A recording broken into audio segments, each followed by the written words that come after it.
aujourd'hui, on se retrouve pour une petite manipulation très utile. Cette manipulation, je vais pas vous donner de conseils, pas de conseils, excuse-moi, d'idées, d'indices, parce que sinon ça foirerait la démonstration, donc je vous dirai les indices dans l'explication. Franchement, c'est une technique vraiment extrêmement pratique qui remplace toutes les techniques vraiment embêtantes comme le Herman Pass, tout ce qui est les sauts de coupe et tout ça. Là, c'est vraiment quelque chose de très pratique. Vous verrez dans la démonstration. A tout de suite. Alors voilà, je vais faire choisir une carte un spectateur. Donc dans un paquet que je vais au préalablement bien mélanger. Parfait.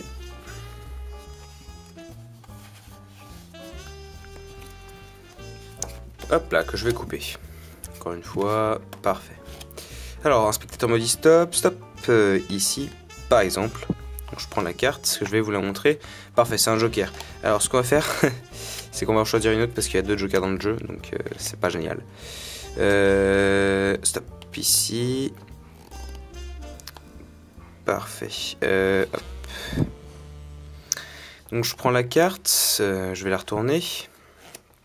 Ce que je vais faire, c'est que je vais la mettre ici, par exemple, bien au milieu du jeu. Hein, c'est vraiment perdu. On va évidemment la perdre tout en égalisant le jeu.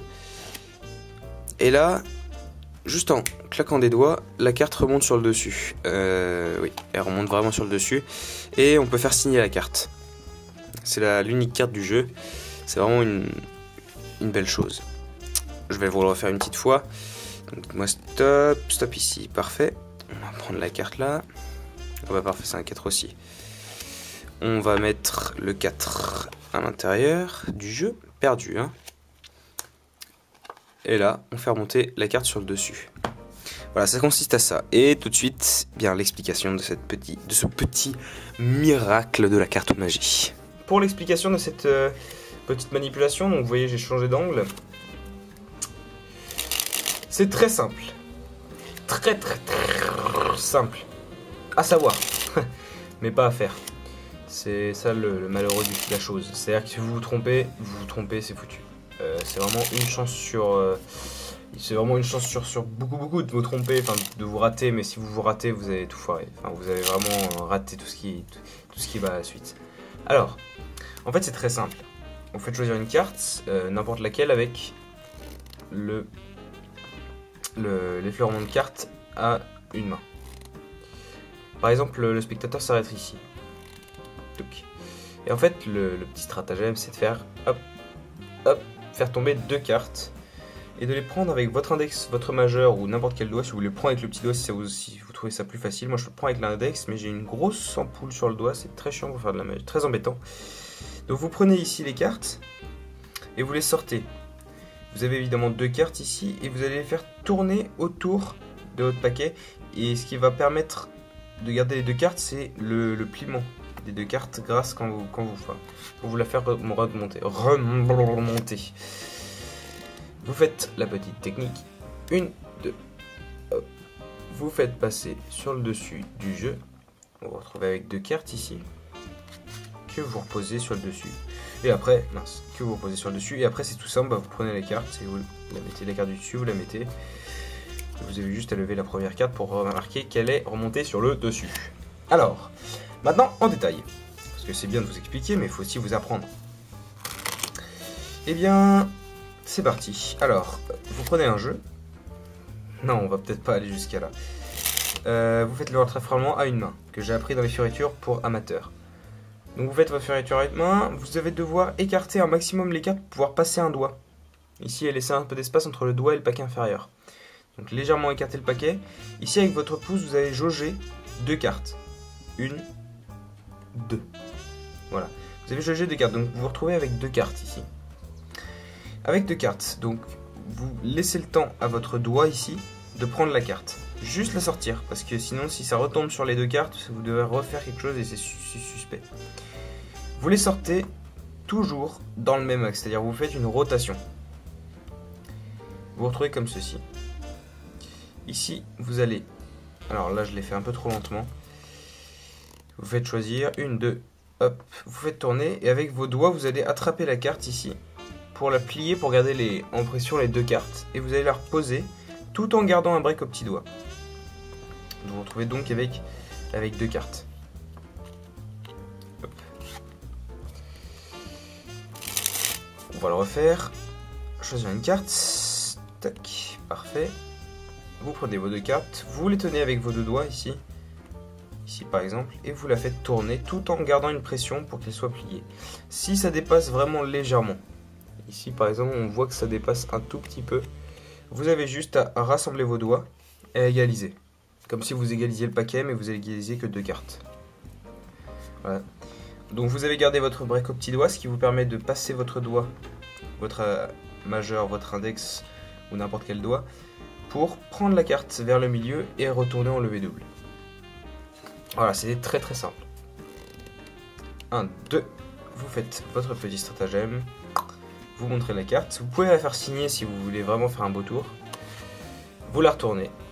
Ici vous vous retrouvez avec une carte donc différente et la carte choisie en deuxième position. Vous mettez la carte différente à l'intérieur du jeu. Petite passe magique et la carte remonte sur le dessus. Voilà, donc c'était tout pour cette petite manipulation extrêmement utile. On passe vite fait aux conseils. Alors pour les conseils, on enchaîne. Alors pour les conseils, comme à chaque conseil, naturel. Faites possible, si vous avez un tour avant celui-ci, enfin un tour où vous utilisez ce genre de choses avant celui-ci, ce serait bien de faire ce même comptage en prenant qu'une seule carte, ce qui mettrait en confiance pour le deuxième tour le spectateur. Naturel, soyez rapide. Rapide dans le geste, c'est-à-dire de ne pas être trop lent, car la lenteur fait qu'on voit ce qui se passe. Il faut vraiment faire le geste dans la rapidité, c'est-à-dire prendre les deux cartes, faire tourner. Vous avez une carte là, vous en avez deux, et vous prenez. Vraiment très rapide. Pas besoin de grand-chose. Ensuite, il faut savoir manier deux cartes collées.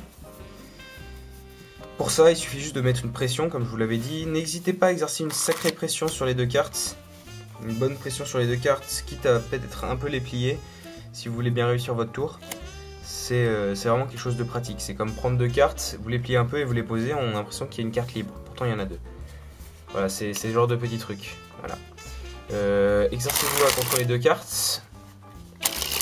Très important. Et bien voilà, c'est la fin de la vidéo.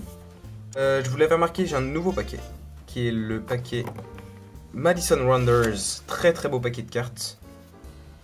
Extrêmement fin, des cartes très fines.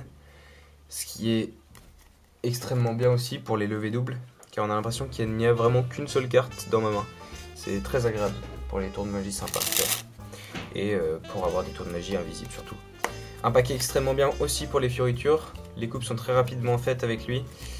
C'est vraiment quelque chose d'agréable à utiliser. La boîte est juste parfaite, je trouve. Parce que j'aime pas trop les boîtes trop décorées, genre bicycle, où vous voyez le signe, tout ça, bicycle, machin. Moi j'aime bien les boîtes simples. Franchement, si vous aimez les boîtes simples, c'est pour vous. Les cartes, ne vous trompez pas, sont marron sur le dessus et pas noir. Et il y a un petit M comme Madison décoré juste au-dessus. Un dos de carte très simple. Et vous recevez avec une carte extra illusionniste et une carte double dos. Voilà. Bien voilà, c'était la fin de la vidéo. Merci d'avoir regardé, visionné. Abonnez-vous si ça vous a plu. Si ça peut plaire à d'autres gens, bah, partagez ces vidéos. Évidemment, exercez-vous énormément sur les manipulations que je vous demande de faire. Très très très très important, exercez-vous. De l'entraînement, l'entraînement fait l'illusion. C'est quelque chose que j'aime beaucoup dire parce que c'est quelque chose de très réel. Je me suis beaucoup entraîné avant de réussir à certaines manipulations que je ne vous montrerai pas maintenant en tout cas. Car c'est vraiment des choses très complexes. Mais très utiles. Et bien voilà, à la prochaine pour une nouvelle vidéo. Et d'ici là, bah, entraînez-vous bien.